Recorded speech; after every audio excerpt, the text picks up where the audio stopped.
Bienvenue à la 48e émission de Qui veut gagner des mitzvot.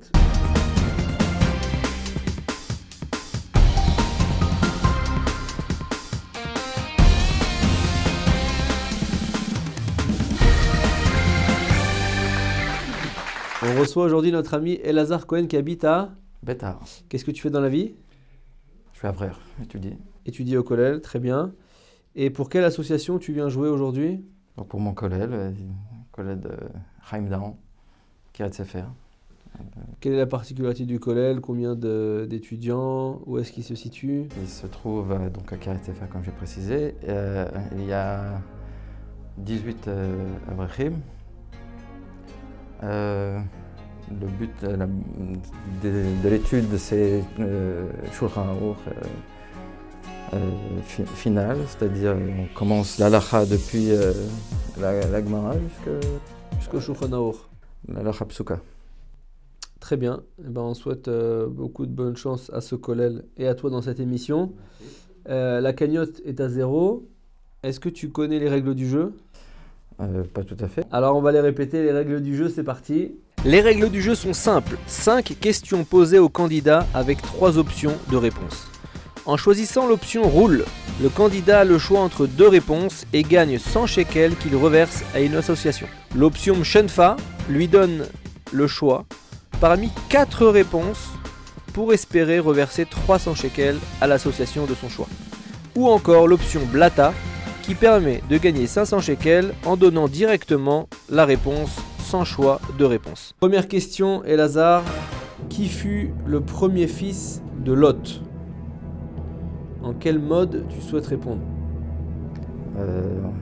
Blata, Direct. c'est Moav. Moab, c'est la bonne réponse, bravo. Moab, on apprend ça dans Bereshit au chapitre 19, verset 37. Lot est connu pour avoir eu des relations incestueuses avec chacune de ses 2 filles alors qu'il était ivre. L'aîné donne naissance à Moab et la cadette à Ammon. Selon Rashi, l'aîné a dévoilé son inceste dans le nom de son fils. Moab ressemble à Mehav, c'est-à-dire de mon père. Tandis que la cadette a fait preuve de plus de pudeur en appelant son fils Ammon, qui ne signifie rien de précis. Bravo, une question, 500 shekels dans la cagnotte. On passe tout de suite à la deuxième question. C'est parti.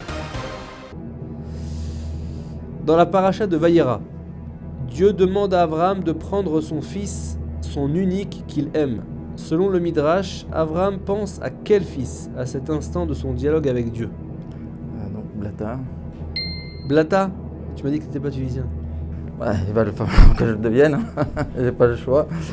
Il s'agit d'Ishmaël. Eh bien c'est faux, c'était ses 2 fils en même temps.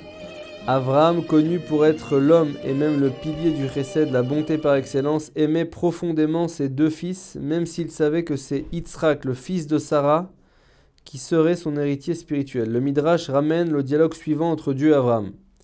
Prends ton fils, et il dit j'en ai 2. Ton unique, J'en ai 2. les 2 sont les fils uniques de leur mère, Et donc, celui que tu aimes. que tu aimes, donc il précise. Je les aime tous les 2. Ensuite, prends Yitzhak. Les sages apprennent de là que pour annoncer une nouvelle douloureuse à quelqu'un, il faut le faire subtilement et non brutalement. Bon, eh bien, en tout cas, ça reste à 500 shekels dans la cagnotte. On passe tout de suite à la 3e question. C'est parti. On va se rattraper. Qui fut le grand-père paternel de Shaoul? Si tu tentes le blata, je te rajoute 100 shekels, mais je te conseille un autre mode. J'ai aucune idée. C'est quoi le roule? 2 choix de réponse. Premier choix, Aviel. Deuxième choix, réponse D, Amiel. On va dire Aviel. Aviel, c'est la bonne réponse, bravo. On apprend ça dans le livre de Shmuel 1, chapitre 14, versets 50-51. Avner et Shaoul étaient cousins. Shaoul était le fils de Kish et Avner le fils de Ner. Tous 2 étaient les fils d'Aviel. Tous les membres de cette famille étaient réputés pour leurs actions hors du commun, par exemple le roi Shaoul pour sa piété et sa pudeur, et son grand-père pour sa générosité. Bravo, même si c'était de la chance, mais ça reste 100 shekels en plus dans la cagnotte. On est déjà à 600 shekels Et on passe tout de suite à la 4e question. C'est parti. Elazar, quelle bénédiction récite-t-on avant de consommer des galettes de riz selon le Rav Ovadia Yosef? Plata. Donc c'est Boré Paya Adama. C'est la bonne réponse, bravo. Très fort. Le riz se dit orez en hébreu. Selon le traité Brachot, la bénédiction sur le orez, le riz, est mésonote lorsqu'il est cuit et adama lorsqu'il est cru. Or, les céréales soufflées sont considérées comme crues d'après la halacha, donc selon la majorité des décisionnaires, et en particulier le Rav Ovadia Yosef, on récite Boré Peri Adama sur des galettes de riz 600 shekels plus 500 shekels, déjà 1100 shekels potentiels pour le kollel de Rav Dahan. C'est bien ça. Je ne me suis pas trompé, on passe tout de suite à la 5e question. C'est parti. Elazar, par quel type de mouktsé est frappée l'interdiction de déplacer une coquille d'œuf le Shabbat? On sait qu'il y a plusieurs types de mouktsé. Nos internautes ne sont peut-être pas au courant. En mode roule. Roule pour 100 shekels? Pas pour 300? Bon, allez, 300, mais là. Réponse A. Kli shemelarto leisur, c'est-à-dire un objet servant à un travail défendu. Réponse B. Kli shemelarto leeter, c'est un objet servant à un travail permis. Une coquille.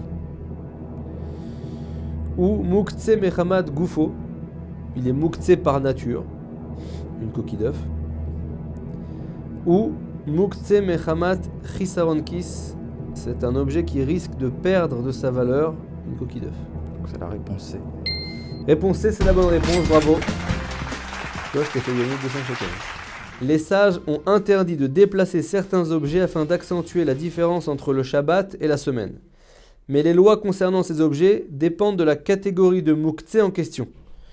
Le Mouktsé Mechamad Goufo, donc Mouktsé par nature lui-même, touche toute matière n'ayant aucune utilité comme une pierre ou justement une coquille d'œuf. 1100 shekels plus 300 shekels, 1400 shekels dans la cagnotte avant d'attaquer ce qu'on appelle ici la juste date. C'est parti. Alors l'épreuve de la juste date est ainsi, en 15 secondes j'ai besoin d'une date. Ok. Si en 15 secondes je reçois la bonne date, alors on valide les 1400 shekels et on les envoie au kollel du Rav Chaim Dahan. Je peux t'aiguiller en te disant plus, moins, il faut aller vite. Il faut beaucoup moins Réfléchir. Voilà. Alors, en quelle année du calendrier civil est né le Baal Shem Tov? Il y a 1750, Moins,